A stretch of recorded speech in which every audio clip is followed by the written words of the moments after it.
Hello बच्चों आज 28 मई है। मैं अमृता क्लास 2 में हिंदी विषय पढ़ा रही हूँ। बच्चों हिंदी में आज मैं आप लोग को वचन बदलना बताऊँगी, यानी कि कुछ शब्द लिखे हुए हैं, इन शब्दों के हमें वचन बदलने हैं। ये आपको मैं एक यहाँ पे आप लोग को जानकारी दे देती हूँ बच्चों कि ये जितने सारे शब्द मैंने लिए हैं, लिखे हैं, आप सोचेंगे कि यही शब्द मैंने क्यों लिखे हैं, तो मैं आप लोग को बता देना चाहती हूँ कि ये सारे शब्द आप लोग की बुक में चैप्टर 1 और 2 यानी कि पार्ट 1 और पार्ट 2 से में दिया हुआ है, इसलिए मैंने इन्हीं शब्दों को लिया है ताकि आप लोग को ईजी हो।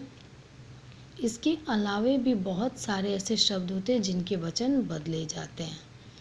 तो पहले आप लोग इससे हर बार की तरह अपनी फेयर नोटबुक में डेट के साथ लिख लेंगे और इसे याद कर लेंगे। तो चलिए बच्चों हम लोग देखते हैं। वचन बदल कर लिखिए। वचन बदल कर लिखिए। शब्द दिए हुए हैं और इनके वचन भी मैंने बदल दिए हैं, आप लोग को बस देख के अपनी नोटबुक में लिखना है। तो चलिए बच्चों हम लोग देखते हैं। कौवा, कौवा का वचन बदल के होगा बच्चों कौवे। पत्ता, पत्ते।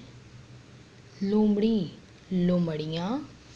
एक चीज़ यहाँ पे ध्यान रखिएगा बच्चों, जिस शब्द का हम लोग वचन बदलते हैं अगर उसके अंतिम में बड़ी ई की मात्रा है तो जब उसका वचन हम लोग बदलेंगे तो उस वर्ण में छोटी ई की मात्रा लगेगी और अंतिम में या लगेगा, साथ में चंद्र बिंदु भी रहेगा और आकार रहेगा। अगर शब्द के अंतिम में आकार रहेगा तो वहाँ पे एकले की मात्रा या फिर ए की मात्रा हम लोग लगाएंगे, ए लिखेंगे या फिर एकले की मात्रा को लगा देंगे।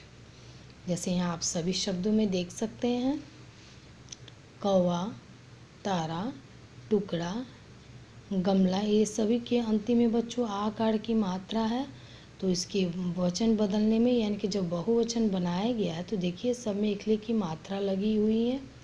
तो इस चीज़ को हम लोग को हमेशा ध्यान में रखना है। अगर ये चीज़ को हम लोग ध्यान में रखेंगे तो हमारा कभी भी वचन गलत नहीं बदला सकता है। चलिए बच्चों देखते हैं। मछली, मछलियाँ।